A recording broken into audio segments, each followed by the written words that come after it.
We are now into another segment of the Grassy Knoll while I try to get my thoughts together, which is very frightening. And we have with us, and you folks will all remember, or should all remember, when we did a series, I think Andy knows, I think it was like 17 parts or something like that, but Andrew Colvin's back with us. He has now out and available a Mothman 2. We're going to talk about that and quite a few other things, especially what's transpired since the last time he was on. And Andrew, thanks a lot for coming on. Good to talk to you again, really. Good to talk to you, too. Who goes first? You're the guest, so I guess you do. Something topical on your mind from something that might have happened extremely recently, especially in your neck of the woods? Yes, we have Larry Flint coming in and speaking here at Seattle University, which is a Jesuit university. Yeehaw.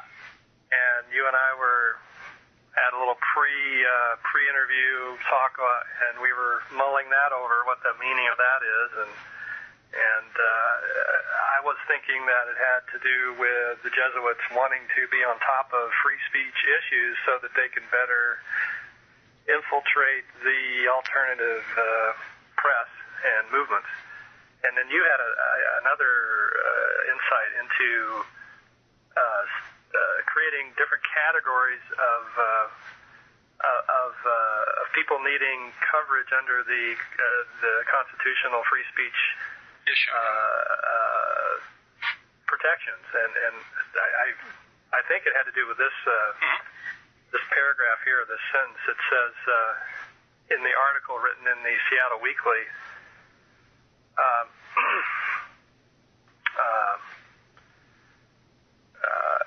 it says, let's see, as Flint himself says, without Hustler, there would be no Daily Show. But these days, while Flint is more quaint than edgy, he's still making a pitch for the acceptance of graphic material in a world where the internet has made the pages of Hustler look tame. Flint has a series of platitudes he draws out to justify his own material. Quote, the price we pay to live in a free society is toleration, he says. Or he says, quote, the church has had its hand on our crotch for over 2,000 years. While all this may ring true, Flint just isn't under the kind of constant assault he used to be. He asserts that anyone broaching the topic of sex is attacked. The universities around the country have started porn studies classes. Even Seattle Pacific University, a local Methodist school, has a class on human sexuality that gets into the biological role of foreplay. Flint himself seemed to miss the irony of the fact that he was speaking at a Jesuit school. But if sex doesn't suffer the same censorship as it did in the 80s, free speech may still need protection in a country where 6 years after the September 11th attacks, journalists and pundits who question the evidence leading us into war have been branded disloyal and unpatriotic. There's no mention, of course, of whether or not the evidence about who did the attacks, of course, is questioned too. That no one wants to go there. Mm-hmm. And then the last sentence. Maybe this is where Flint still has something important to say. Quote, if you're not going to offend anybody, you don't need the protection of the First Amendment, he says. It's the people out there that are really raising hell that need that protection. But you know what that reminds me of, too? That statement about, well, if you've done nothing wrong, you have no reason to fear searches, surveillance, and all this other stuff. And it's like, no, man, you don't understand. You're not to do that as far as we know, and I mean, like, I don't really think there is much constitutional protection. I think we've driven home the point that we have privileges and not rights. And Gonzalez said that right out loud a couple of months ago, which bears out what the I-Man was saying about the Constitution not necessarily being for we, the little people, but protection for those who are known as the United States of America. And I know that's another whole thing. But be that as it may, I think you agree that has the same ring of, well, if you got nothing to hide, then why wouldn't you blah, blah, blah, blah, blah. But you see what he's doing here also, and there's some yardage made here. One is that, why are we categorizing speech? We have now what? We have disloyal speech, unpatriotic speech, hate speech. And now all anybody has to do now is to have something branded hate speech is for one person to get offended. Everybody gets offended about stuff today. Everybody gets offended at the drop of the hat, and they'll drop the hat. But you see what this also does too? It is also now putting in the minds of people that there is a legitimate connectivity between unpopular speech, dissent speech, and that now being categorized as disloyal and unpatriotic. This is the rabid patriotism that morphs, as Orwell pointed out in an essay he wrote about this, internationalism, which is the slippery slope to fascism. And, and so he got some distance, even if he seems to be, on the side of the minority. He's getting a lot of yardage out of reinforcing what he would seem not to be wanting to do, and that is, if you dissent, that equals, disloyalty. And Andy, there's another thing too, and I'm going to throw this back to you. I'm sorry to get into a tirade here, but I have always wondered if they really wanted to play hardball, and apparently they don't yet. They really don't. They need too much more from the citizenry, I think, before more freedoms will be impinged upon. But, they can always pull out the Sedition Act, which, also had a little run back in the late 60s, early 70s, known as the, what was that called? The McCarran Act or the Internal Security Act. So if you said stuff that was unpopular during a time of war, and there was a court case about this too, with Abrams back in, I guess, 1916, that could be considered sedition, and they'll throw your butt in jail. I mean, you're not going to go to a court. You're going to go to a military tribunal and, kiss your ass goodbye. And they can pull that back out again. Now, that Internal Security Act was killed, ironically, by a Florida senator, I believe, or Congressman Claude Pepper. But the fact that it existed, and it could have been used, is interesting. But now we're at war, as they tell us we are, since we don't declare wars anymore. why don't they just pick people up for sedition? I'm waiting for it. I mean, what are your thoughts about that? Where were you at the window when I was talking, or what? Well, I was looking over, what's on my plate here in terms of this whole interview we're doing here. It sounds like it's going to be our last one because you're. I don't know. It's all right.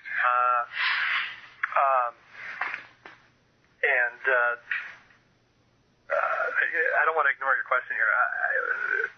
There's definitely, we're heading that way. Yeah, absolutely. All right, and let me share what happened to me too, and so this will give you some more, elevator background noise if you want to go find your stuff. Folks, here's what happened just before I got on the air. I get, and God bless the person who sent this because this is not the problem. I got a Canadian money order for a book, Phantom Flight 93. Not a problem. Now, I go into a bank, and there's 3 branches of this bank. This is the bank, second branch, the branch I go to the second most, and the one I like the least. They always got pusses on in there, you know? Like, what a rough job. Anyway, the Vyzygoth has kind of unkept, longish hair. I wear a visor most of the time, and I take my reading spectacles and I stick them on top of my head inside the visor because I always lose them. That's not a problem either, is it? These people know me. I go in there, I'm looking at this postal money order, realizing it's not international, it's Canadian. Well, I get this woman who's almost like I'm passing a bad check. I'm going, ma'am, I just never had one of these before. I'm going to put in my business account, Vyzygoth Incorporated. And, I was trying to find out where I should sign because the print on the back is really small. Well, as this is going on, I'm getting this feeling like they think I'm trying to pull something off. Oh, we go through this thing. She goes, well, you're going to have to sign this form. I'm like, yeah, fine. And your money's not going to be available for you right away. I'm like, fine.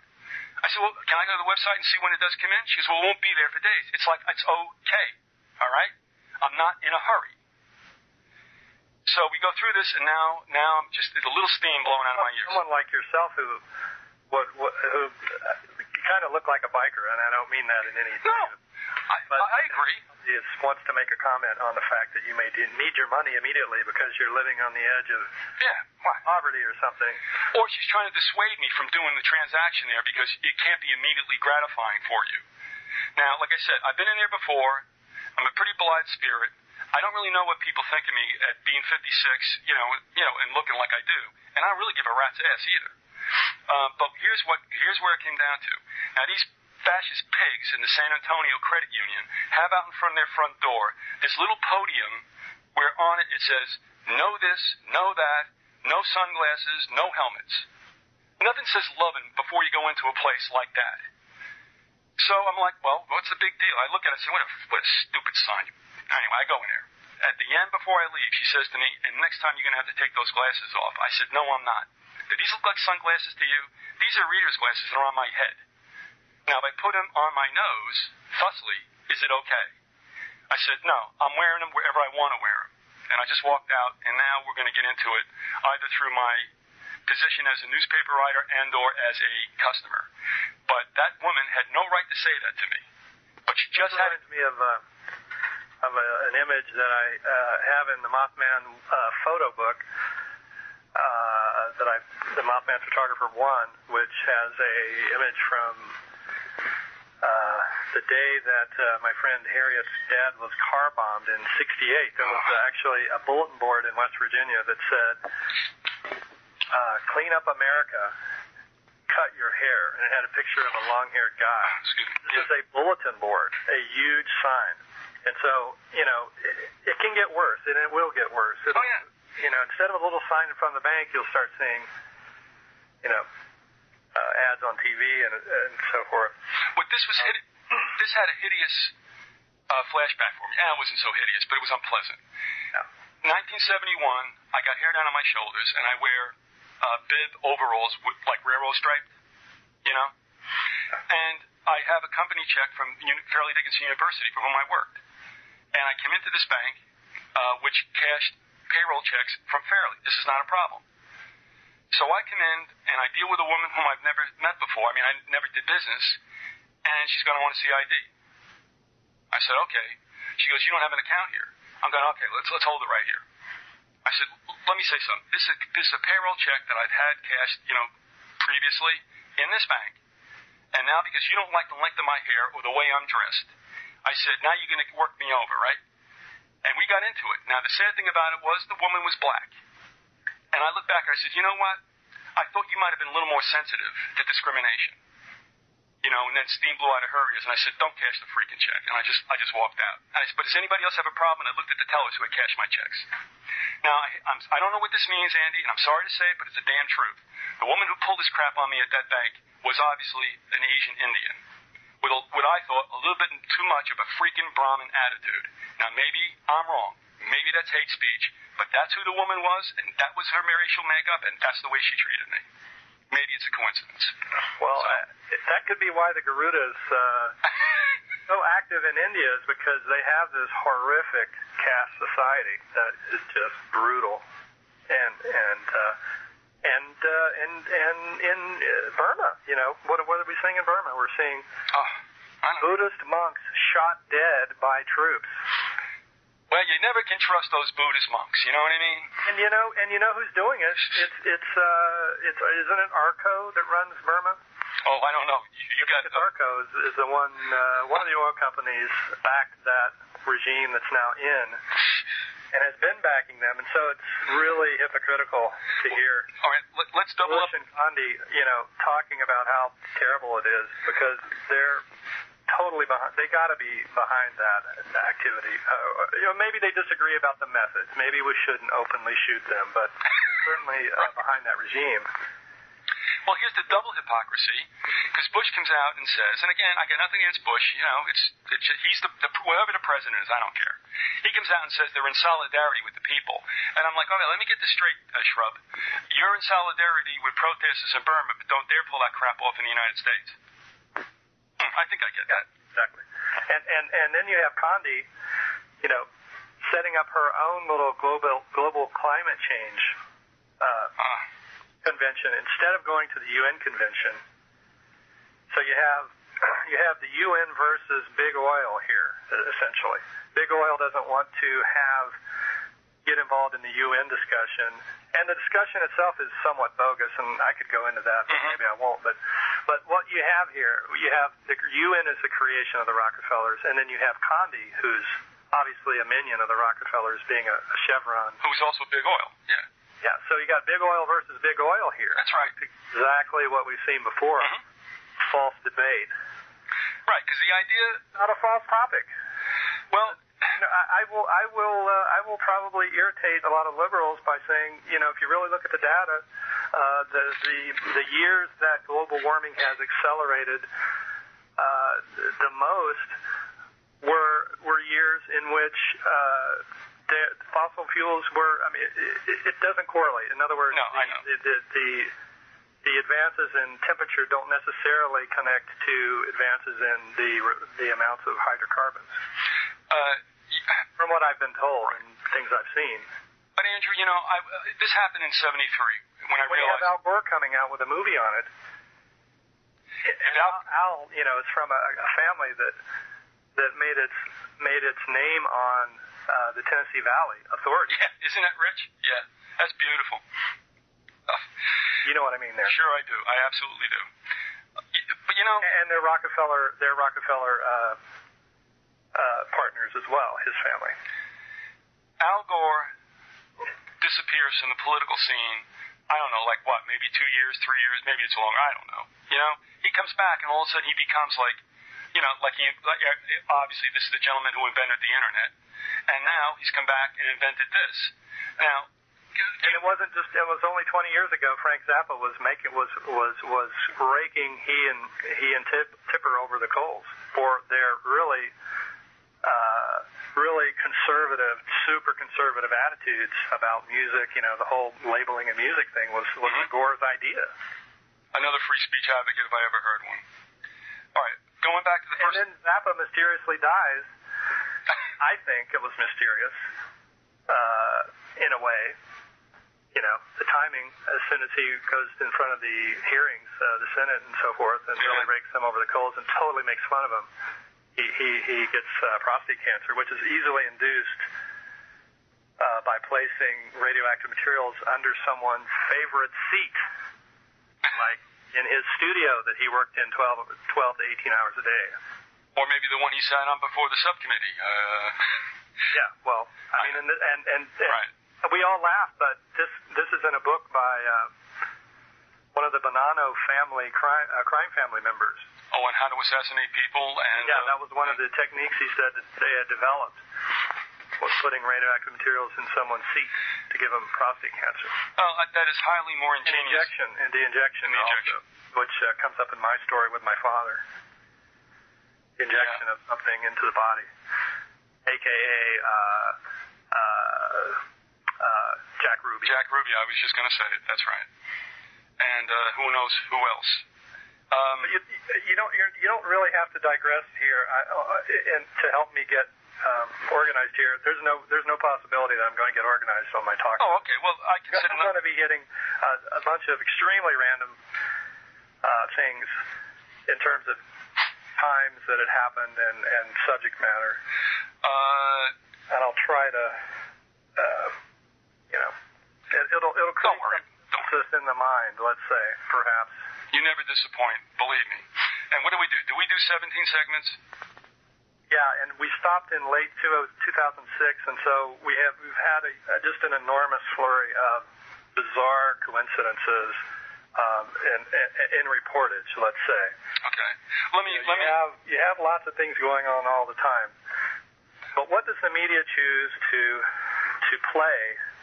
And why do they choose to play things at the same time? That's the big question, and that's where people should really focus their time and efforts. It's a constant mind-up. Into deconstructing the way the media operates. This I feel would be the most helpful thing for America in general. If we were to figure out how they're doing it, how are they creating this apathy that Bush can declare. Marshall, basically he has declared, he's, what were some of the things that he did this year? I mean, amazing, what he said that all regulatory agencies had to have one of his minions in the office, okaying everything. Remember that? That was earlier this year. Just the various things that he's passed, the executive orders and things.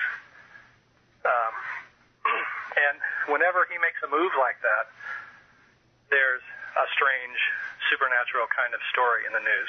Or when he loses on something that would be embarrassing, there's a huge terror event or supernatural event.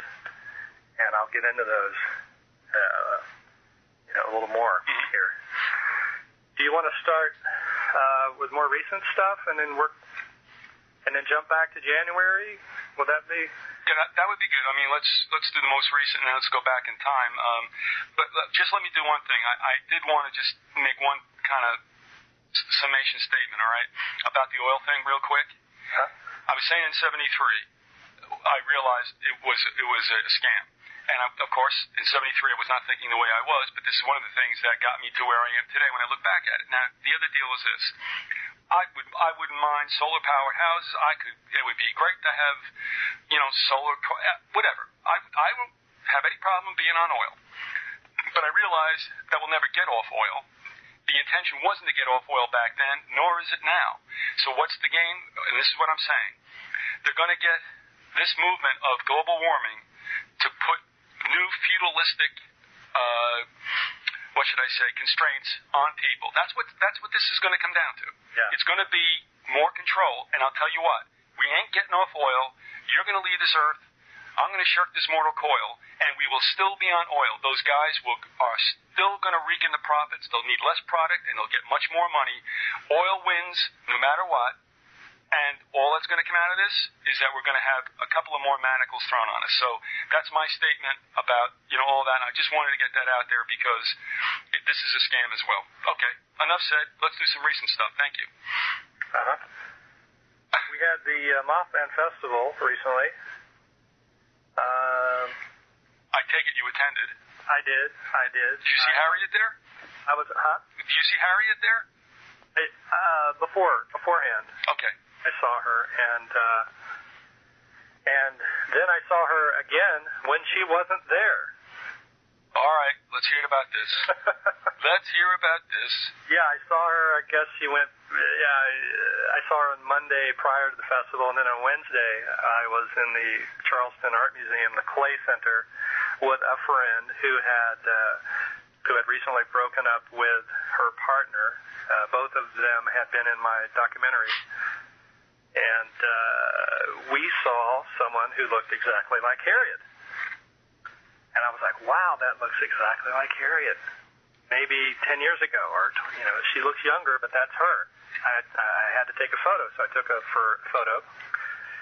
And then went to the festival and so forth. And then after the festival, I heard a story about John Frick, one of the organizers, his doppelganger was seen. He was at the TNT area, and his doppelganger was seen at the Low Hotel, which is the haunted hotel in Point Pleasant, by several people in both places. So it obviously happened, but in that case, no one took a photo or anything. But then I was thinking, wow, maybe I saw Harriet's doppelganger. So I called her and I said, well, what were you doing on Wednesday? She goes, well, I went in for a test at the doctor's, and she's got some health concerns, but I found out that she's been cleared now of health concerns. But at the time, she was very nervous and scared, and I guess, and was meditating on this friend who had broken up with the other friend because she had just found out, and was actually visualizing this museum because my friend works there, and she was showing us around the museum. And the time was exact. The timing of Harriet's test was exactly when we saw this woman who looked like Harriet. So that's one thing that was really bizarre about. Another thing with Frick, too, Frick and I are always having things, overlapping phenomena occur to us. For instance, back in November, he lost someone close to him. At that time, he had the 000 phone call. There's this weird phone call that you get from the number 000, and I got it at the same time. And then he also saw an Man in Black van with the license plate 1111, more or less. I think it was 111L. Mm-hmm. And I had some coincidences with the number 11 at that time. And there's some others, which I can't remember, but he also had a thing where he was in his hotel room and the smoke detector the battery kept draining. I had the same thing happen in my hotel room, but I was in a different hotel the same weekend. It doesn't mean anything. It's just strange. Yeah. Maybe who knows what it means. Some kind of, maybe there's some kind of connective force going on, linking minds, because he and I have had a lot of different issues and debates and things over the years. So that energy may perhaps affect, items that are around, like batteries and things. What else did we have at the festival? We found out that Woody Derenberger disappeared for 6 months. Derenberger being the man that was involved with Indrid Cold, the Man in Black. And I've always speculated that Derenberger may have been taken to South America and perhaps shown visions of this other planet, Lanulos. And this piece of information feeds into that idea. I think it raises a lot more questions about Derenberger, what really happened to him. He probably, I'm a skeptic. I don't believe too much in the extraterrestrial thesis, so I'm always looking for these little tidbits that might undermine that thesis, because I don't think it does much good to worry about extraterrestrials. I think people should worry more about, what's happening here on Earth with, the various conspirators who are running things. Let me ask you some questions if I can, Andy. I'm just curious. There was an individual who contacted me that was supposedly the daughter of one of those two personages you just mentioned. One, who was that? Two, I offered her a platform. She never accepted it. And three, who whoever that was she in fact at the festival? That was Tanya, his daughter. Whose daughter?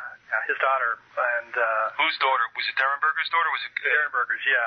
And you know, I basically have had good relations with her, although when I was trying to get the Derenberger correspondence from that Swedish museum, they seemed to back off of, you know, giving it to me after they heard from her, so I'm not sure if she's... Well, remember, she wrote me a warning, how should I say this? The theme of the email I got from her was a bit of a warning about you. And I said, well, okay, and I contacted you at the time, and I'm not trying to stir anything else up. If it's all gone, you know, quiet, that's fine. But at that time, you know, she stepped out and emailed me. I emailed you. Then I went back to her and said, listen, you know, we'll come on and talk about it. And she never did. And it wasn't the first time, apparently, she didn't follow up on, you know, at least on the surface, agreeing to some kind of interview. Also, wasn't there some kind of horseplay going on with you in Wikipedia? Oh, yeah. And yeah, there's been various moves made to take my you know, description of my stuff off of the Wikipedia Mothman page. And, you know, I've always suspected that it was either Loren Coleman or one of his. Oh yeah, that's the other person. Yeah, okay, right. I remember. Movement. And one thing that did happen this year that I don't think we couldn't have talked about before was after Robert Anton Wilson died. I noticed that Loren Coleman was in his obituary as being you know, you can always tell the posts that Loren makes because it'll say something like, yes, in this case it was Robert. Yes, Robert was a close friend of Loren Coleman, and then a blurb and a link to, you know, Coleman's books and so forth. And I thought, you know, just the way it was stuck in there seemed really odd, and I checked out who put it in there, and it was from Loren's IP address. And so I looked at that IP address, and they have a page listed in Wikipedia. You can see, you know, what each IP address has done. And I found a bunch of places where he had inserted his bio into, or he had said a lot of people who had died, famous people, he had gone in and said, yes, they were friends with Loren Coleman, and da-da-da-da-da. And I sent that off to a few researchers so people would have some evidence that this kind of thing is going on. And there's been more and more talk about this kind of manipulation on Wikipedia by right-wing groups, and in terms of the supernatural, cryptozoologists going in and trying to downplay the supernatural. And you have to wonder why that is. Oftentimes the cryptozoologists and the right-wing fundamentalists seem to be hand in hand on a lot of different topics, because they both are discrediting, in the case of Mothman, they're both discrediting the idea that a supernatural being could be trying to give clues to you know, who allowed this bridge to collapse. You know, who was it that might have had a political motive to have this Minneapolis bridge collapse, or this Point Pleasant Bridge, or this bridge in Charleston that collapsed in 1904, that kind of thing. And I even found a list.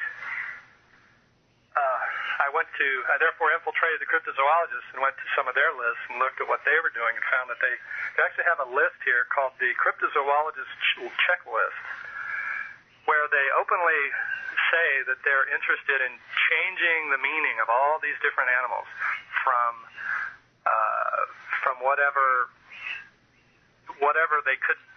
supernatural thing could be said about them. Let's change it to this. And I'm trying to see, like for instance, the flying iguanas of Latin America need to be changed to the flying geckos. Well, I guess that's not really a good example. Oh, jeez. Yeah, so I want to find a good one here. That wasn't bad either. We need to call Nandy bears actual bears. And I don't even know what a Nandy is, but I imagine it's a supernatural bear. Oh, we need to change the identification of griffins to Chalicothier survivals. And so they'll get a technical name for something. You know what this reminds me of? Some related animal, and then they'll say, well, we need to call it the Chalacotheri, da-da-da-da-da, and then, the uninformed out there will look at it and think, oh, that sounds scientific, they must be right. You know what this reminds me of, and I'm sorry to do this to you, but, when I hear that, it reminds me, you remember the old Steve Martin shtick? What I believe? You don't remember that? I don't. Well, one of the best is he goes, and we no longer will call women's breasts golden bozos, but instead, hooters. Winnebago's. I'm sorry, and forgive me, that's a little blue, but... Well, here's a good one. They want to change chupacabras to giant vampire bats with 5 to 7 foot wingspan, or, quote, ground bats. And I noticed another thing this year that happened was we got several stories about giant birds being found, either the skeletons or somebody seeing another giant owl in some country far away. And then, they would hype this, of course, as meaning more evidence that there is no such thing as a supernatural Garuda or Mothman. In one case, they even tried to link it to terror. There you go. Yeah, I actually have it in here. Where is it? This is where I get into the disorganization factor. Can Andy find, the actual story? I can play some Beach Boy music in the meantime. Right? No. I can't find it right now, but I'll probably find it later as I go through looking for something else. And let me ask you a question about this, because in the beginning this seemed to me not the greatest idea. And certainly not... What? The point of it was that they were trying to say that this bird must have terrorized people, in the 1600s. Oh, it was a bird from the 1600s that they found, supposedly. Anyway, go ahead. No, those bad old Islamic birds, Yeah. No, it's just that Wikipedia, when anybody can go in there and do something, why am I going to go there as a reliable information source? The only thing because stuff happens, you've been involved in it now, and there is a certain bias, and it's continual. I go there once in a while to get a birth or a death date from a luminary, which you can't screw up. I just don't go there very much. I don't trust what they're doing. And you have been I would say, I don't want to call it a victim, that's a little severe, but you've been obviously impacted by some other agendas from people who have used that for their purposes. Yeah. Well said. I had my Okay. thought and I lost it. That's my fault. Hey, let's do something before, all right? We've not said anything about the website, and I'm going to do that now. We are talking with Andrew Colvin. He has just come out with the Mothman 2. The website is andycolvin.com. And so let's do a little business, and that would be, where can they find Mothman 2? What's the best way, most advantageous way perhaps for them to purchase Mothman 2? And your other works. The best way is to go to andycolvin.com right now, there's a link there to purchase books, and go to that link, and then you'll see the books and the DVDs there. Click on one of those, and there's a description and a shopping cart to go through, and you can pay with PayPal. It's very easy. Yes, I use it myself. The Amazon one is probably on hold for a week or two because we are changing some minor typos that we found after we had them printed. Okay.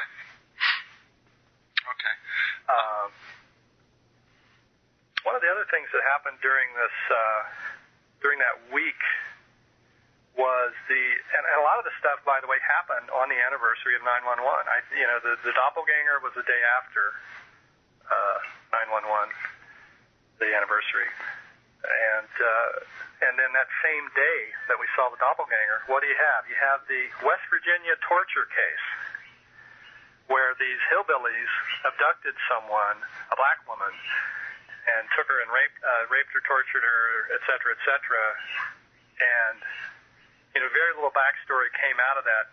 Although I was there long enough to realize that there was a lot of misinformation about the story, and that's always a red flag. Well, how did you find out there was misinformation? From word on the street or in the hills, shall we say? Well, just from the official reports. Things changed.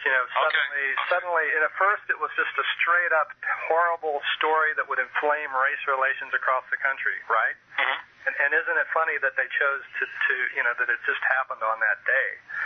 Because they had just been saying, that day about 911 that everyone's forgetting, it's been 6 years now, and, everybody remembers until 5 years, and then suddenly everyone starts forgetting, and we can't forget. No one calls for an investigation, of course. They just say, oh, we can't forget. Well, why doesn't somebody do an investigation about who really did it? The first investigation didn't even involve trying to find out who did it. But they use that opportunity.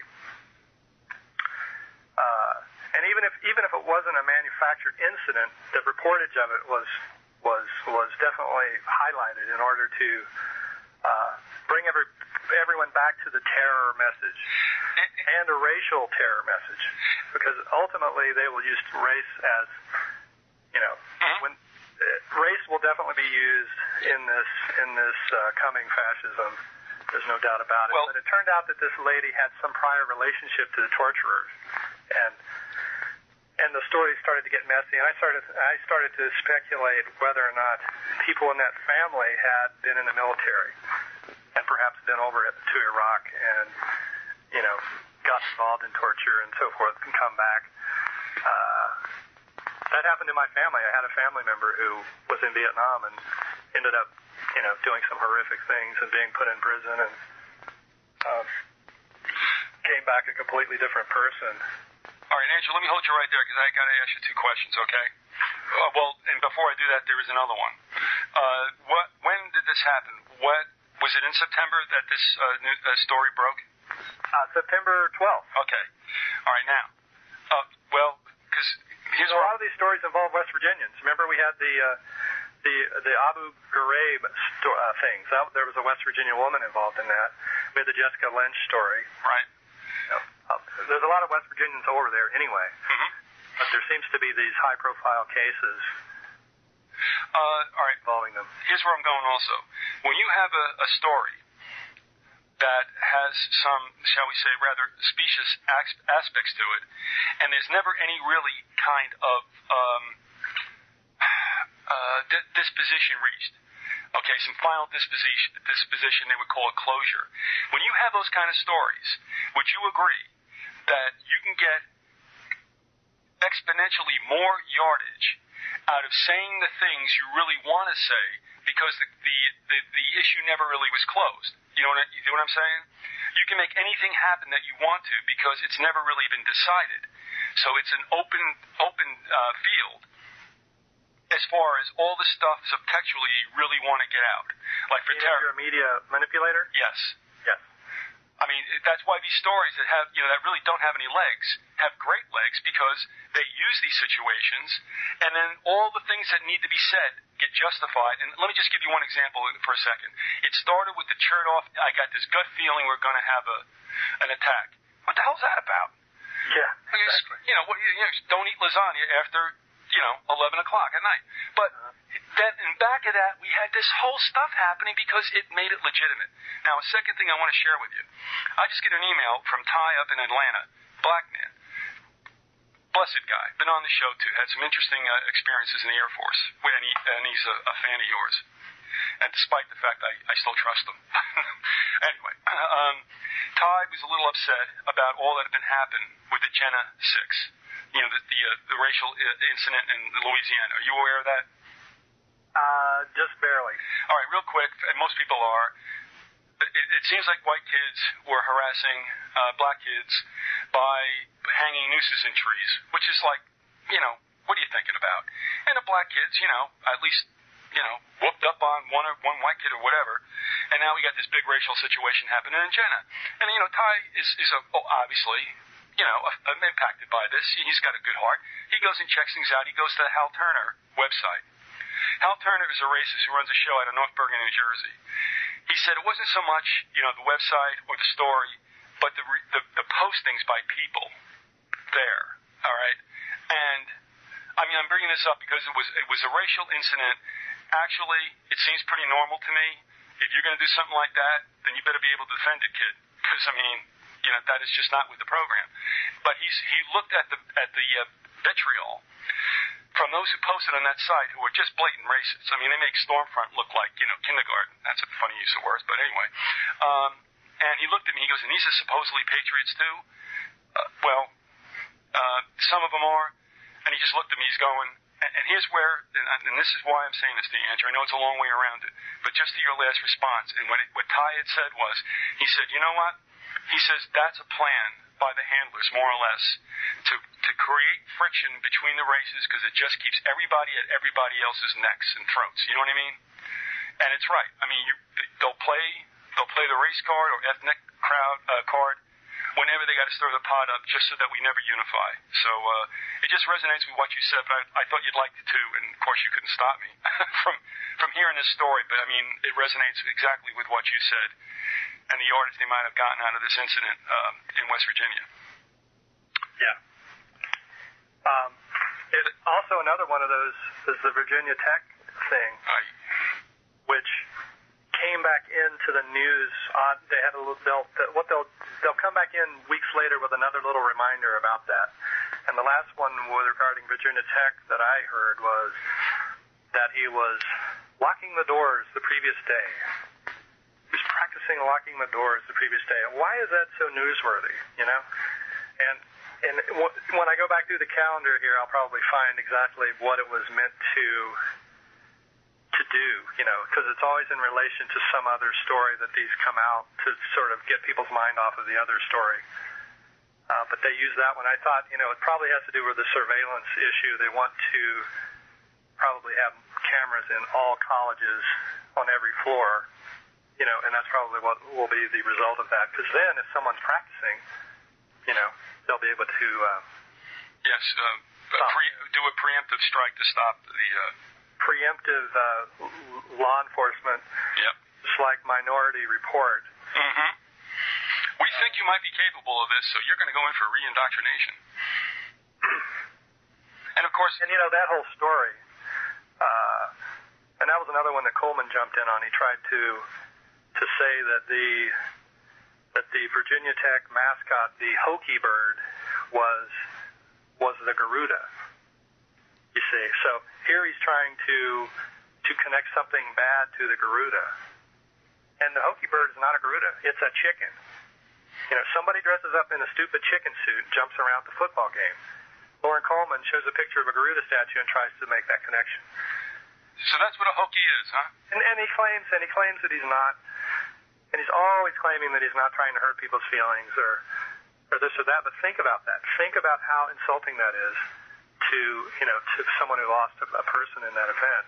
Yeah. For someone to try to use that event to, for some minor, issue of trying to smear, some theory that they disagree with. And trivializing the deaths of human beings, yeah. And there also was a murder on Woodward Drive where I grew up recently. That was another thing I learned when I was back there. Now, this street is famous for what? Also, besides being you block upon this is the street where Charlie Manson grew up, and Sarah Jane Moore and myself, and where Mothman was seen, and various creatures, and we had the school there that was watched over closely by Robert Kennedy and the military and genius kids and so forth. But we had this haunted castle there where a lady would play organ at night, the organ, and it would reverberate through the valley. And right next to this house where we actually filmed during the documentary, someone was murdered. And I was told that they were murdered because they knew something about a church burning upriver near the big carbide plant. And we traveled up there and looked around, and this is the town called Boomer, where the people from Jonestown, the people that sort of ran Jonestown behind Jim Jones, were from. And the Layton family, and they moved to California. And I found out that the Layton Sr., who was head of Army biochemical warfare, was a virus expert back in the 50s, and particularly allergies he was working on. And don't you know that allergies shot up soon after that? So in other words, he was an allergy creation, eh? Yeah, I think so. Mm-hmm. And probably worked closely with carbide because that's all there is in Boomer is the carbide plant. And we noticed that there was a Knights of Columbus lodge right on the carbide property. We noticed that the post office that was right on the property had the zip code 25002, which means it was the second zip code in West Virginia ever, probably. So it was a very early settlement. Mm-hmm. I also noticed, this is an aside, I guess, but I have a photo from a town here in Washington State called DuPont, where at one point there was a DuPont plant of the DuPont police station, and it says that it was the earliest police station in Washington State. Do they have their wonderful Fraternal Brotherhood of Police emblem, which is about as occult as it gets? Have you ever noticed that, by the way? Yes, and I posted it on the Mothman photographer discussion list, which there's a link at andycolvin.com at the bottom. You can click on it, join the list, and we need more people just to have better discussions of things. But, the DuPonts were obviously here first. But getting back to Boomer, everyone in Boomer has pentagrams on their houses now. I do not know where this came from. Well, all right, hold on. When you say pentagrams, now, obviously this is supposed to be, I'm assuming, some kind of attempt at home decoration, right? I mean... Yes. And they are pentagram relief things, and they're enormous. All right. People put them right there, right on the front where you can see it. Some houses have several, and they're all over West Virginia now. All right, I got to ask you something else, too, because this is what I picked up down here. And so this is, I'm asking you this cold. What I've seen down here is a palpable popularity with obviously external decorations, the sunburst. Have you been seeing that at all? No. This would be very similar, though, in a way, wouldn't it? Well, that's what I'm saying. I asked a guy that lives down a block. I mean, there's a bunch of them around here. I'm going, what's going on with that? I'm not hinting at a secret society. I just went, what is that? He goes, oh, that's the sunburst. And we're all familiar with that. It's got the face on the sun with the little 4 points and stuff like that. I'm going, oh, yeah, it's pretty nice. He goes, oh, yeah, you can pick them up at Home Depot. I'm like, yeah, okay, no problem. But all of a sudden, they're popping up everywhere. And I'm like, okay, am I missing something here? So when you're talking about the pentagrams, rather, I can understand that. The question is, what is this evincing necessarily? Well, I noticed I found a whole lot of them on this one road that we traveled. I wanted to go to Liberty, West Virginia, because I'd heard this story by William Dean Ross that there was a vortex there and that the NSA had been studying it, and he had worked on the project and everything. And this road starts at Buffalo, West Virginia, which is on the Kanawha River. And I found that at Buffalo, there had been what it was called Fort Ancient. It was an enormous Indian fort, Indian village. And I had never even realized it was there, but there was the empty field where it had once been. Nothing around except, guess what? An Exxon station. Nothing around for at least a mile in each direction. This was a large site, except an Exxon station. And then, and literally the sign for the place, the old, the historical sign was right across the street from the Exxon station. And then about of course, half a mile down the road, I guess, maybe a mile, I don't know, was this enormous Toyota factory that's been built. And it turns out that Harriet's husband basically built that place, or did all the concrete work and stuff for it. All right, well, before you drift too far from Exxon, what is the implication there, too? That's the old Standard Oil. The implication that the Rockefellers like to occupy sacred sites. So the road, and what was the name of that road? Anyway, it's right there near Buffalo, and you drive up through, and it goes all the way, where does it end up? I can't remember, but it goes through towns like Confidence, Paradise, Harmony. These are the names of the towns. Mm-hmm. Harmony, by the way, is where Harriet's mom is from. Gandyville, but Liberty is right in the middle there. And all of these houses that we saw along the way all had the pentagrams. And then Harriet tells me, well, yeah, my uncle just sold his property in Harmony to a retired FBI guy, and she told me that a lot of FBI retired, people from various agencies in D.C. come to West Virginia to live on these on these roads, and I don't think there's many places for them. There aren't that many roads for them to be on. Like this is a big loop that kind of goes north around Charleston. There's another loop. There's maybe 2 or 3 roads like that are relatively close to Charleston, but out away far enough that, and very curvy and windy, that they have good security. Right. And, little airports and things everywhere. So it's like an enclave for, these, former defense people. I just want to throw in one of the strangest airports I ever saw on the smallest basis was Parkersburg. Mm-hmm. Have you ever been up there? Yeah. Okay. Land of the flying buses. We noticed in Liberty that there was an old school there that was abandoned. And sometimes you have, like I was saying before, you have things happening around schools, old schools, and the fact that it was abandoned was kind of odd.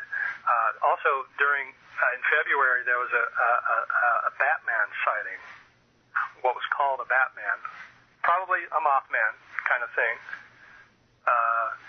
And it was at a place called Cave Creek in Phoenix.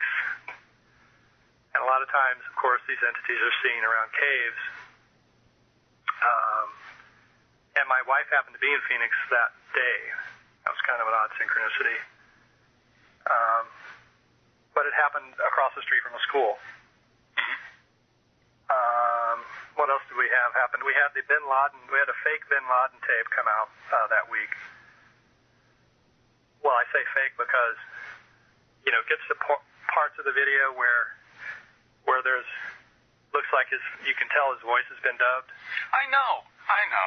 Yeah. Yeah, and then you got somebody telling you what you're hearing that you can't hear because obviously this guy's talking over it, and you couldn't understand it anyway. There was also the Peruvian meteor. That was a couple of days before, or no, that was after, wasn't it? Wasn't it? That was the same week, around the same week. Okay. When was that Peruvian meteor? Did you hear about that? The one that made people sick? I heard about the Peruvian meteor, but I didn't pay any attention to its aftermath. It sounds mundane, but we had a meteor in Seattle in 2004, right in the middle of a lot of other things that were happening, where it supposed meteor, no one really knows what it was, because if it was big enough to cause a power outage in all of Seattle, which is what happened, and an earthquake, why didn't anyone find anything? Well, the only explanation is, one explanation is that, and which I think has some validity, is when there's a tectonic event like an earthquake, you have above ground events that correspond electromagnetically. You'll have a fireball, and there's and you find this in the Bermuda Triangle. Recent ideas about how these swirling cloud things are seen coming out of the water and enveloping planes, and then the plane disappears. I think there was one case where somebody actually saw it happen. Oh, that must have been Shanksville. Yeah. Sorry. Yeah, that's good. Something about Shanksville. What was that? That was a recent thing. Oh, the recent thing about Shanksville was somebody found an old GPS satellite image of that spot from 1996, and it showed a scarring there that, it was a horizontal mark that kind of flares in the middle, and they put the missile right in the middle of it. So it looked like plane wings had hit there. All right, so we had a previous scar, which they shot ordnance into and called it Flight 93. Now, and that was an old mining, an old coal mine. Right. Yeah, and people had talked also that they thought there was some, and again, I'm not going to give rise to everybody but this sounded kind of plausible, that it was a whole situation in that area too, and I cannot confirm that, but that there was problems with mines and perhaps seepage into water supplies out there, and that might have tied in something, but obviously I know what that sounds like. I don't know, but who knows? I just talked. And the whole nickel mines shooting incident, which if you recall. Oh yes. Yeah, I was speculating that the nickel from that mine may have somehow found its way to Union Carbide, because Carbide was using pure nickel to make the first and I guess continuing separators for uranium to make plutonium. You have to have a lot of nickel to make those. All right. Well, I'm going to ask you. All right. What's the linkage here then? Are you speculating that they had to close that situation up because of what some of these, I guess, Amish the children might have been infected with, or were about to be, or would someday learn that they were? Well, I think it's more along the lines of, you have particular towns where operations have been ongoing for 100, 150 years, mining and so forth for the military-industrial complex, and those are the places where you find a lot more mind control and so forth going on. Like, for instance, Charlie Manson working at a Rockefeller-owned gas station, there right next to the carbide plant, and going on to be, he claims he was raised by that judge who is at Nuremberg now. He's now, I watched again his BBC interview that he did in 1996, I think, very closely. Might even transcribe it because there's so much in there. I mean, it's really his best interview. And the British reporter was really trying to grill Charlie on some things, and really trying to nail him down, and it caused Charlie to say a lot more than he normally would. And I made some brief notes here. Where did you see this? I got it on eBay. Really? Okay. Yeah, and he starts right off.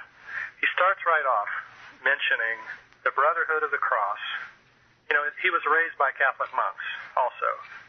But he also claims he was raised by this judge, Judge Jackson. Well, he didn't say the name Jackson, but as I may have mentioned before, Jackson was at Nuremberg, would have had contact with Ewan Cameron, the president of the American Psychiatric Association at the time, who, by the way, they're still endorsing torture. Attaboy. APA. There you go. Because they were started by the CIA guy, Cameron, or headed up by him. I don't know exactly who started it. But Cameron was, of course, the architect of MKUltra. So the MKUltra architect knew the judge that raised Charlie Manson. So there you go. And so all you have to do is now listen to what Charlie says closely, and he says things like he starts trying to explain to the reporter what's the power behind the movement that he's involved in, whatever movement that is. The hippie movement or the ecological movement. Like, he sort of morphed into the ecological movement in later years. Charlie did. With Atwa, he had a website for a while, which I think maybe not up anymore. But and he said a lot of really good things. Amazingly, Charlie did. But about the ecology, what we need to do to survive as a race and so forth. Let me ask you. Mentioned the hand of God, the Brotherhood of the Cross. There you go. The upside-down cross, which he connected to the Moors. He didn't say the Moors, but he was talking about the Abraham Lincoln, what Lincoln was doing, something about what Lincoln was doing. And you just mentioned before the show that the Jesuits hated Lincoln, or did you say that on the air? Well, I've said it on the air, but yes. The Vatican and the Society of Jesus had no love for Lincoln because of, and we're not going to go down that road right now, and you don't want me to, I understand, but because, one, Lincoln wanted to end the war sooner than later, and that wasn't going to help businessmen or further carnage. And secondly, he also wanted to. And I'm not saying Lincoln was perfect. Don't get me wrong, but he also wanted to bring the South in a lot more mercifully than other parties wanted to, because the South was predominantly Protestant, and that was the whole idea, too, with the Civil War, and that was to whack the Protestant South and make them play nice so that they could have their federalized United States. So yes, they were also very big proponents of Tom DiLorenzo's books that whack Lincoln. DiLorenzo was a Loyola professor in Maryland, so you figure it out. Yeah, they still hate Lincoln to this day, and they want his memory as much besmirched as possible. Well, yeah, it seemed like the reporter was trying to get Charlie to paint himself into a racist corner, and Charlie wasn't going there. And he was very clear that he's not a racist, and I don't think he is. I think he's, with all this mind control that's in his background, probably, some of the things that he's done, I would say, were almost unconscious or, beyond his control. What was Charlie's comments about Lincoln? Oh. I mean, to the effect.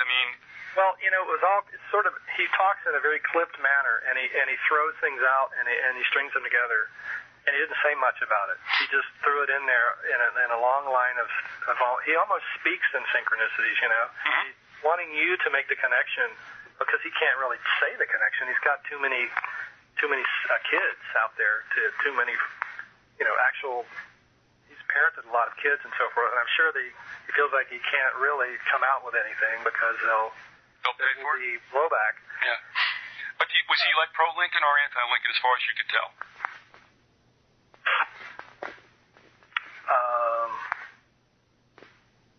I think he was pro-Lincoln. Okay. All right. In 666, the Brotherhood of the Cross, I admit, St. Gibeau is where he went to school. The four-leaf clover, carbide. He talks about carbide blowing up. The New World Order. He's really convinced that we need a one-world government, and it really sounds like programming to me. When some of the things he says sound like him, sounds like the country boy who wants to save nature, to save the trees and the woods. And he went on this diatribe about how he wants to save the trees in West Virginia and Kentucky. But when he gets into the New World Order stuff, it just sounds completely out of context. And so I think if you start to realize that he's got two things going on, then it all starts to make more sense. Okay. He talked about the SF oven that he was put in, that baked him in 1954, and he came out as a pastry, like a Nazi pastry of some kind. And he talked about how there was an old German that was involved in this. So there's this stuff going on in prison or in the reformatories or in this Catholic monastery that he was put in that had where Nazis were coming in, it sounds like, and affecting things within the walls. Do you think he talks somewhat in code? Yeah. Yeah, and so once again, an example we would say of, in a way, what X-Files did, and then that is this. Manson's telling you the truth, but he's wrapping it in this little, esoteric or perhaps demented, or, purportedly demented way, where he's telling you what's going on, but nobody's paying any attention because, hey, it's Charlie, he's nuts. Yeah. Okay. Hey, listen, why don't we take a break? We were up on an hour and 5 minutes. You want to take a 5-minute break and we'll pick this up? Okay. All right, what I'll do is I'll give you a ring back. We have been speaking with Andrew Colvin. Mothman 2 is out, and we're picking up where we left off. Gee, I guess almost 10, 11 months ago. We'll be back right after this.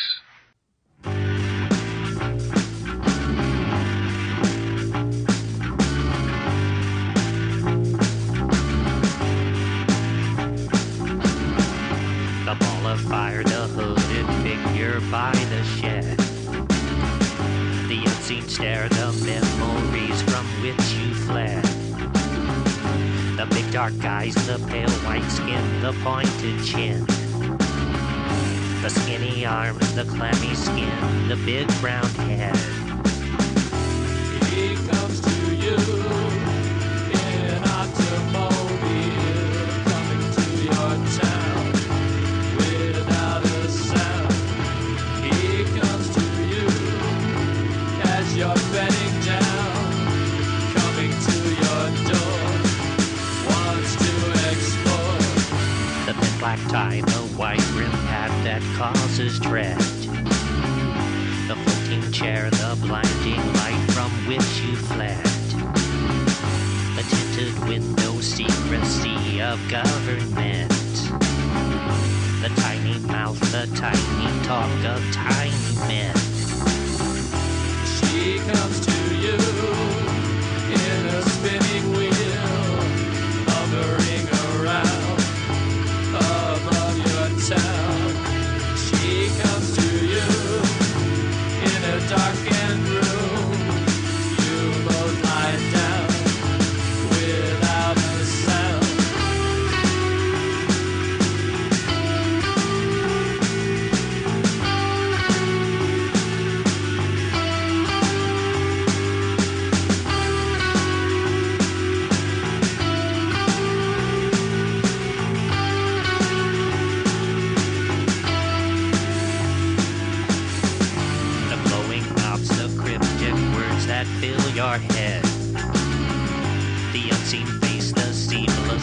pipes of solid lead. The humming sound, the sting of painful instruments. The voices say that when they're through, you will forget. He comes to you in an automobile.